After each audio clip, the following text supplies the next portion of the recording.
Hi everyone, it's Nick. Welcome back to my channel. Okay, in today's video, we are going to be reacting to some interior design home content on TikTok and also Instagram Reels, because there's a lot of weird stuff on the internet. Because just because you have access to a camera and a home and you have a fever dream and you decide to like do some weird DIY doesn't mean you need to film it for the world to see. But people do, and they put it on there, and then I turn it into other content, which is great. Turns out it's not just people eating crumble cookies in their cars. Turns out TikTok has a lot of content, including some weird home stuff. So let's react to it. I haven't reacted to any of this. I haven't seen it. Eden sent this. My employee, she prepped it all, and now I'm gonna react it in real time for you. Let's see what she's come up with. Let's get going.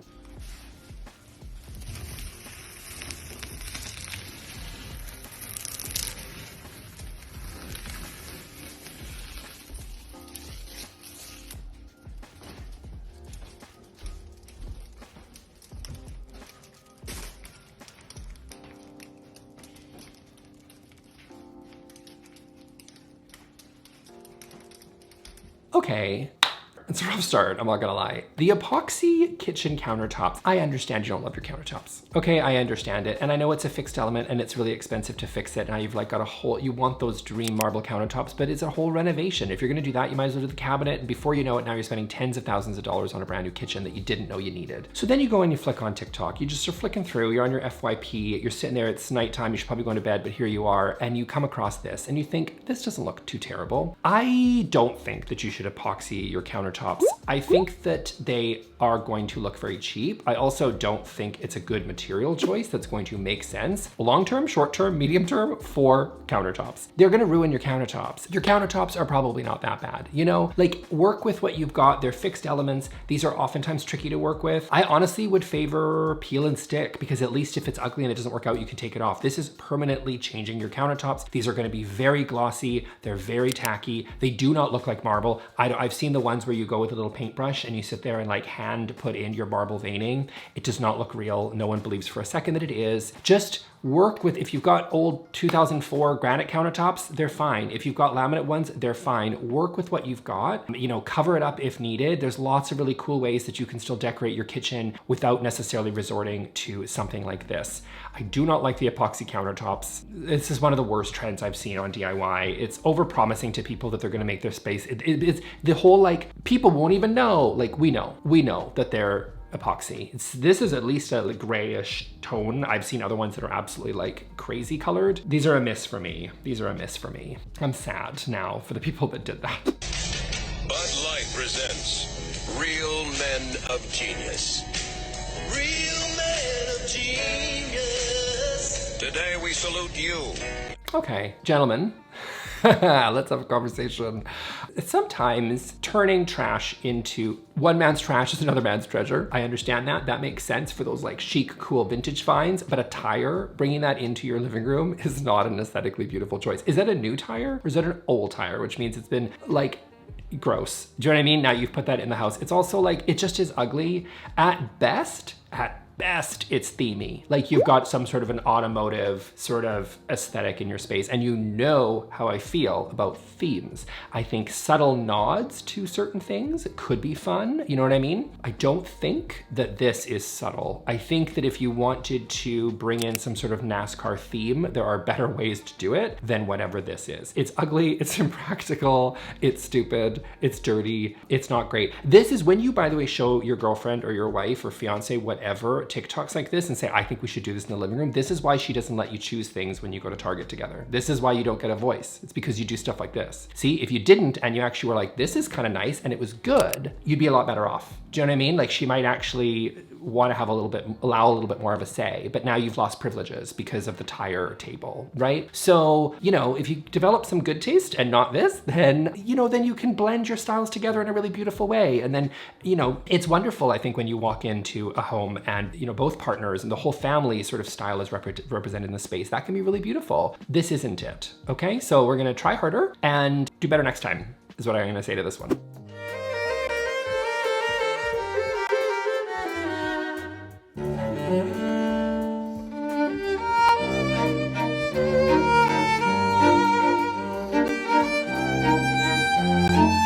Okay, now time for the ladies.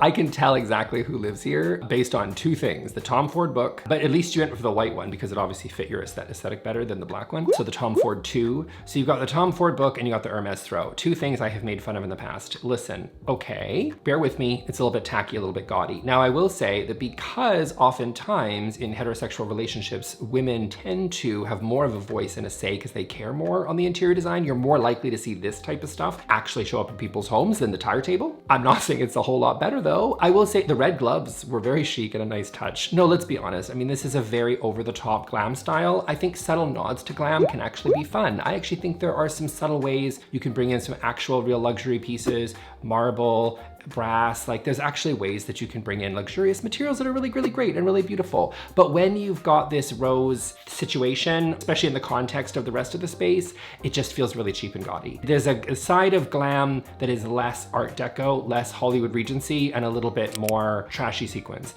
And this fits in that latter category. In my opinion, if you love it, if you're Trisha Paytas, you go for it, you keep it in.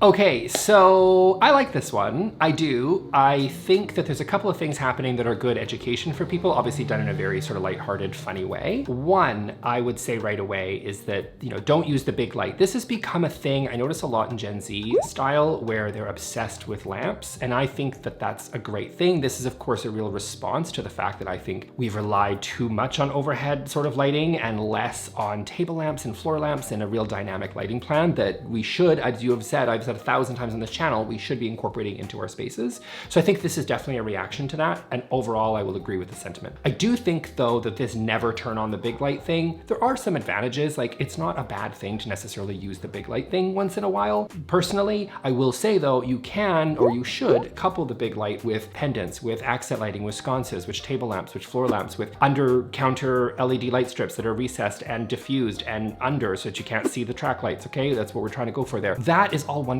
and should have a presence in your space. And I do like this trend of like focusing on lots of different types of lights. They do always seem to pick the same lights. I see a lot of the same donut, that red donut lamp I see all over the place. But that's definitely part of the Gen Z style. And I think overall, I like that direction. The other thing I think that highlighted as well in that TikTok is the importance of color temperature. I noticed that all of the lights that they had that were in the rest of the space were a little bit warmer, probably around like 2,700, maybe 3,000 Kelvin, something like that. The big light in the center of the room was a white overhead light. Now, overhead lighting does tend to create harsh shadows that is not very flattering on people as well. Definitely was not on a dimmer, which is not something I recommend dimmers if you can, and a little bit of a warmer light. That was very much a bright white sort of, as I call it, hospital lighting. And it makes sense for hospital because it's energizing. It definitely keeps people awake. It definitely shows dirt and grossness, and they're less worried about aesthetics at a hospital. Probably doesn't make sense for a home. They highlighted that as well, although that was not the point of the video. The story there is also a little bit about color temperature. So I think having a warmer light that's in the center of the room, you can use, ideally on a dimmer, but yes, a dynamic lighting plan, absolutely necessary. So overall, I agree with the TikTok. It's time for a decor tour. Decor tour. Decor tour. This is a plastic bag I hung on the wall. Then I also got it tattooed on myself. These are disco tissues, so you can have a disco ball. Get it? Hot dog for the wall. Obviously bagel and shrimp for the wall. Hey, this wreath. There's my body.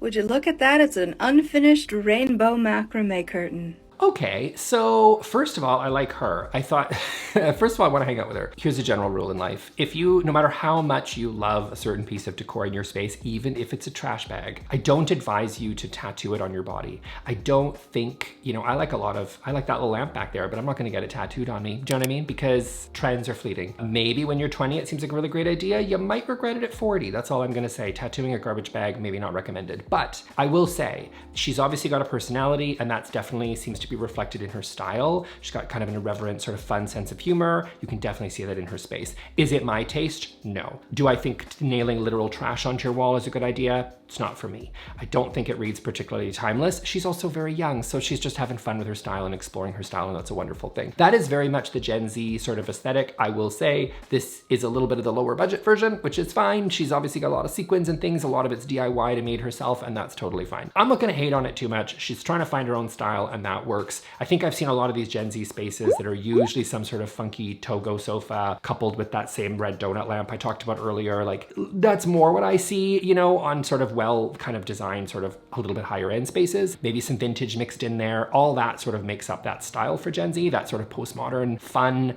maximalist style. She's kind of doing that as well, just in her own way, and kudos to her for it. Is it my taste? No. But not everything's about me. Let's fix the ugliest thing about my house. My sad front porch. I usually just close my eyes when I walk in because it's so embarrassing. It is cracked and stained, but this morning I woke up with an idea of how to fix it, and once I have an idea in my head, it's already too late. I started with power washing off all of the dirt and grime, and then I caulked the cracks so that it felt like a nice clean slate. Then, brace yourself, paint. Woo! This paint is specific for concrete, and I know someone is typing landlord special, but let's just focus on the special part. After the whole porch was painted white, I grabbed a piece of scrap wood and I cut it to be 16 by 16. This light is crazy. I'm blinded. And you guessed it, I'm using it as a stencil to create a checkered pattern on the porch. And a big ruler to make sure the pattern repeat would align perfectly. But because I literally decided to do this morning of, I did not account for it to be the hottest day of the year, so I had to take a break and finish the rest in the morning. Spending all that time making sure the pattern was perfect with the stencil and ruler, I felt like I didn't need tape, but I did find these little sponge brushes were the best at creating straight lines. It was so therapeutic. I feel like watching this back, this looks so tedious, but it really truly wasn't. Making the straight lines was so satisfying. I loved every second of this. Okay, are you ready to see what it looked like after? Look at that brand new porch. Can you believe it? It was so bad before, and seeing the after, it looks like I laid tile. It's so beautiful. There's no more cracks or stains, and those lines are clean. I put all of the old furniture back with the exception of one new doormat, and even with the old furniture, this looks like a completely new space. Okay, I have lots of thoughts on that one. Overall, I think she did a really great job. I think it is miles better than it was before, so this one is definitely, I think, approved. But I do have some points that I think you need to be careful of, okay? First of all, this is definitely one of the better DIYs. I mean, you can't really, I would say, it's better than it was. I do think, though, that there was a couple of things. Like, she said, like, I had this idea this morning, I think she said, which is, personally, if I'm doing something like a job like that, I would take a little bit more time to really think it through, to make sure I had the right materials, to make sure that, you know, I had the right paint, whatever, which brings me to one thing I really did like. She said, this paint is made for concrete, and that is really important. Don't skip that step. I always recommend, especially with these DIYs, to take the time and see if you're buying the right materials that are going to make sense for your job that you're trying to do. So many times people like to paint things that are different. They're not gonna have the right adhesive. They're just not gonna make sense. They're not the right use case. You're not using the right materials for the use case. And so always check with the manufacturer, go to a reputable, you know, retailer or a dealer or showroom or whatever before you choose the right tile or choose the right paint or you choose the right whatever wood, and make sure that it's appropriate for that use. So she did that, which I think is really great. Overall, I think it's really beautiful. She seemed to freehand that, and that kind of gives me to my other thing, which is make sure that you're realistic with the skill that you have. So often with these DIYs, which is my pet peeve, is that we sometimes, I think in our culture of like everything can just be filmed and thrown on TikTok and DIY'd ourselves, sometimes we need to remember that there are skilled people behind some of this work, and let's acknowledge that and not think that we can just figure it out in like 5 minutes or not even 30 seconds from a TikTok, right? So this was a pretty easy project, I think, which is why I think this is good. But you know, she's freehanding those squares. She had a pretty good idea of what she was trying to do. And so like, it kind of made sense for her. She might be really used to doing those DIYs. You might not be. So just be really cautious before you do something like painting your deck concrete, which is a pretty permanent thing. Make sure that you have the skill and that you feel comfortable with that task before you attempt it yourself. Because it says DIY doesn't mean it's for you, okay? Like, it's not for me. It might not be for you. So just really acknowledge that. And also, the only thing with everybody painting, the painting DIYs in general, just remember that, like, how long is it gonna last for? That will, in my opinion, although it could last for sure a season or two or whatever, it's possible, it's not gonna last as long as tile. So don't always think that you're gonna get the exact same results as what you want. Like, I want to tile it, but I know I can't, so I'm gonna paint it. Fine, just go in with your eyes wide open in terms of the longevity of some of these projects. Some of these DIYs, they look really good when you do them, and then they're on TikTok, and then they don't tell you in 3 months that it's like completely discolored and scuffed, and now they gotta go either repaint it again, which is another project, or scrap the whole thing entirely.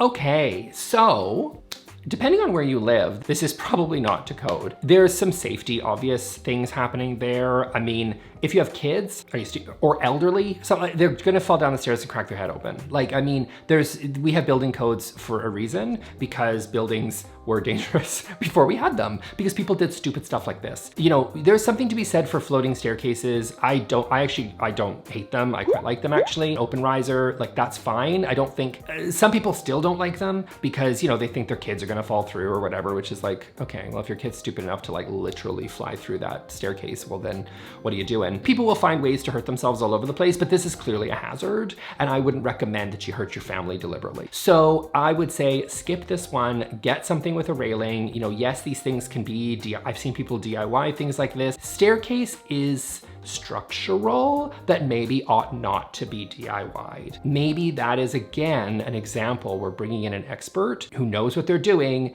might be a good idea. Unless it's really simple, like, I don't know, you're putting a cute little runner on your staircase. That's fine. No one's gonna get hurt. But this, someone's gonna get hurt. Plus, I think they said it was an Airbnb, didn't they? I think they said that it was an Airbnb. I read that on the caption or something. That's a hazard. Are you stupid? Why would you put that in an Airbnb? Someone's gonna trip and fall and sue you. That seems ridiculous.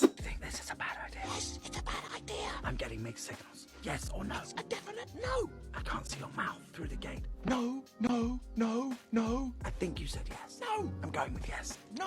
Okay, so we're back to painting things that you maybe perhaps shouldn't paint. Here's the thing with the painted tile people. I have seen this all over the place. I've seen that sound before. I've heard it before. People doing weird painting, like why not paint? If I have a weird backsplash, paint it. Boom, you're good to go. Now you're, okay, here's the thing. Paint, like I mentioned earlier, make sure you get the right paint that's gonna make sense for what you're using it for. So will wall paint necessarily will be a great adhesive to your subway tile, a glossy tile? Probably not. Will it be great for your floor tile, like in the bathroom, like she just did? Probably not.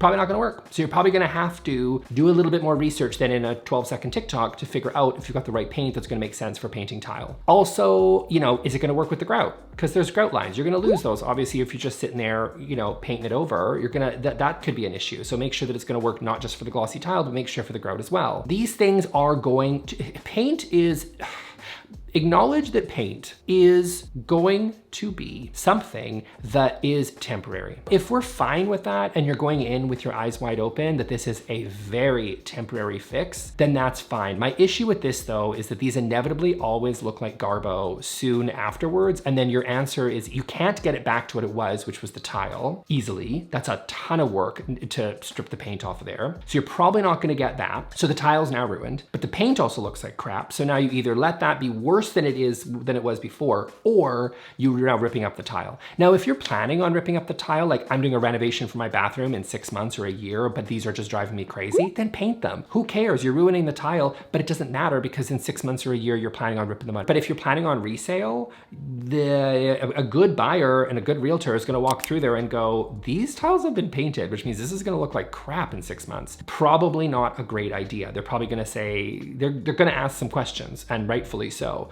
right? So just go in knowing that if you're painting your countertops, if you're painting your backsplash, painting floor tile, you're probably gonna be repainting pretty soon. You gotta buy special paint for it, and you're probably ruining the tile underneath. So just be prepared for that. Again, if you don't care, because you're ripping out the tile eventually anyway, then who cares? But if you plan on thinking this is the be all and end all solution for you, and it's gonna last you 5 years, I'm gonna be the one to tell you, I doubt that's gonna happen, unless you feel like repainting it all the time, in which case, good for you. But results, I wouldn't guarantee the results myself. Okay, that's it for me for today, guys. I'm gonna refer you to a video of DIYs I don't hate, because I think there was a lot of things here that Eden picked out that I don't particularly like, but I think that here's some DIYs that I actually do, right? Because I notoriously hate DIY. So here's some that are actually not terrible. So go watch that video and I'll see you on the next one. Thanks, bye.